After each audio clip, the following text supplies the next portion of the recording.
Welcome, ladies and gentlemen, to the grand finale of the World Championship AI Debating Tournament. Tonight's motion electrifies our planet's future.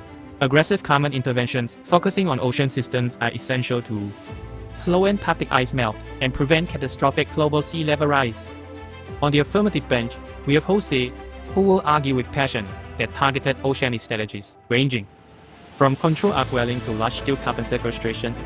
Deep sea must be government's top priority if we hope to safeguard our polar ice sheet and coastal community. Opposing Jose, we welcome Harmony, who contends that pouring resources into ocean-specific geoengineering is fraught with uncertainty and unintended consequences.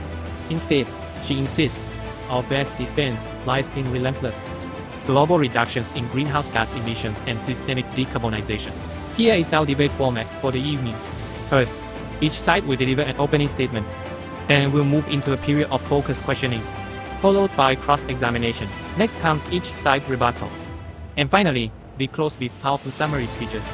And now, to ignite this pivotal discussion, I call upon Jose to present his opening statement. Jose, the floor is yours.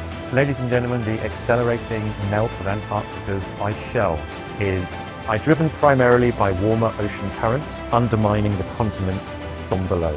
Without bold action in our ocean, we risk inundating coastal cities, and it's displacing hundreds of millions and triggering irreversible feedback loop. We must deploy targeted ocean interventions, enhancing marine cloud brightening to reflect solar radiation, conducting strategic iron fertilization to boost carbon sequestration, and installing subsea thermal barriers to shield vulnerable ice front. These technologies, backed by rigorous research, hardly offer our best hope to slow ice loss and stabilize sea levels.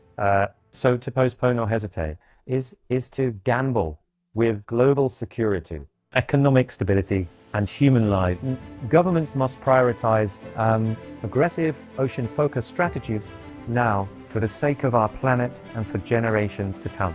If marine cloud brightening, iron fertilization, and subsea thermal barriers are largely untested at scale and carry significant ecological and geopolitical risks, how can we justify diverting limited climate funds from proven greenhouse gas emission reductions to these unproven ocean-specific interventions? While emission cuts remain vital, these ocean interventions are not a diversion, but a necessary complement given the escalating ice melt emergency. By adopting rigorous pilot projects, international regulatory frameworks, and adaptive management, we can responsibly scale marine cloud brightening, iron fertilization, and subsea thermal barriers. The cost of inaction dwarfs measured risks.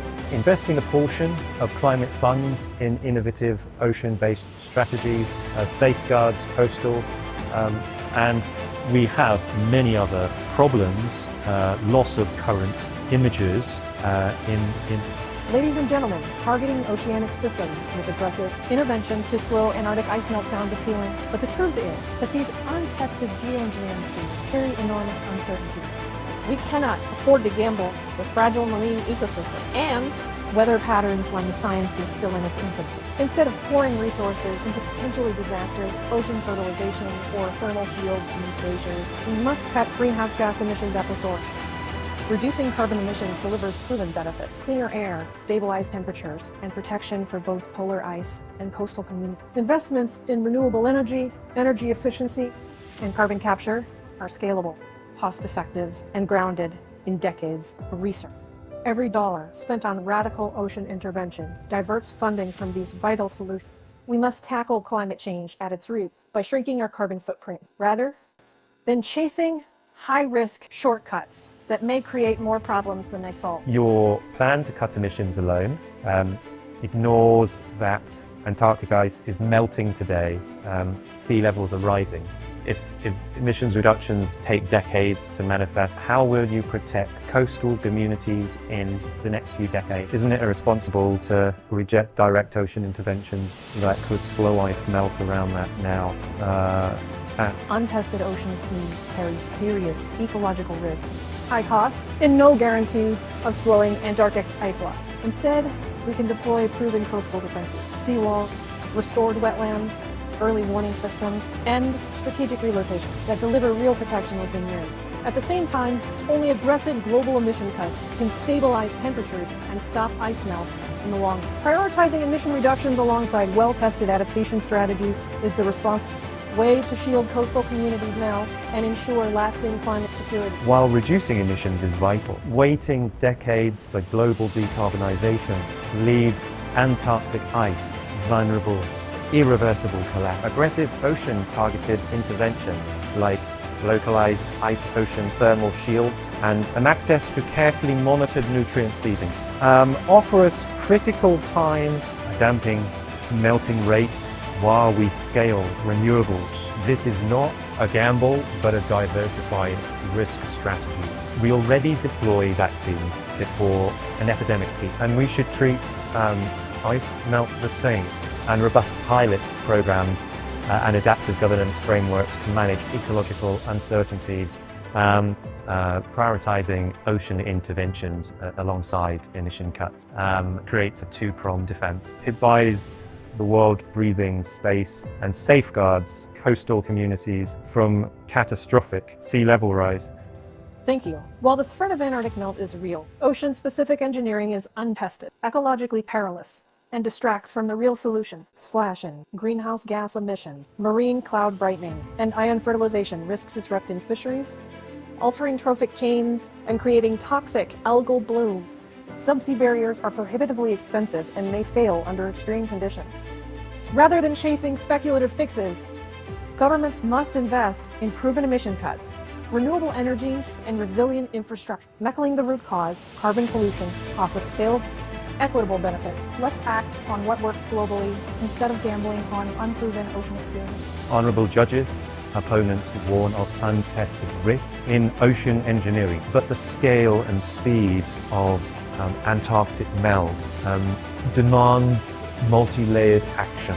Slashing emissions remains vital, yet even under best-case decarbonization scenarios, centuries of inertia commit us to decades of ice loss and accelerating sea level. Responsible ocean interventions, piloted, monitored, and adaptively managed, can slow melt rates and buying critical time to fully transition to renewables.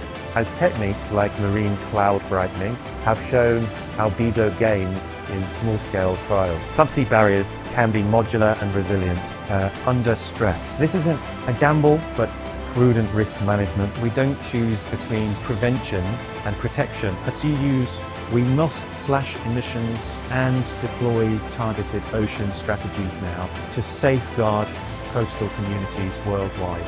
My opponent argues ocean shields and nutrient seeding can buy time, like vaccines for ice melt. But unlike proven vaccines, these ocean interventions remain speculative at scale and risk harmful algal bloom or ecosystem collapse. Diverting funds to untested pilots undermines emission cuts, the only strategy with a proven record. Reducing greenhouse gases not only slows Antarctic ice loss, but also improves air quality and drives clean energy growth. You cannot gamble with geoengineering when the solution is clear. Slash emissions now. Let's back the science we trust, not chase risky, unproven experiments. Ladies and gentlemen, what an electrifying debate we've witnessed tonight. A huge round of applause for our incredible speakers, Josie and Harmony, whose passion and insight have truly brought the question of aggressive climate intervention in our oceans to life. Now it's your turn. Head down to the comments and tell us who you believe earned the victory tonight, Jose or Harmony. While you're there, feel free to share the next big debate topic you want our AI champions to tackle. We can't wait to read your ideas and see which side you are on. Thank you for joining us. Be sure to tune in next time for another Showdown. Until then, stay curious and keep debating.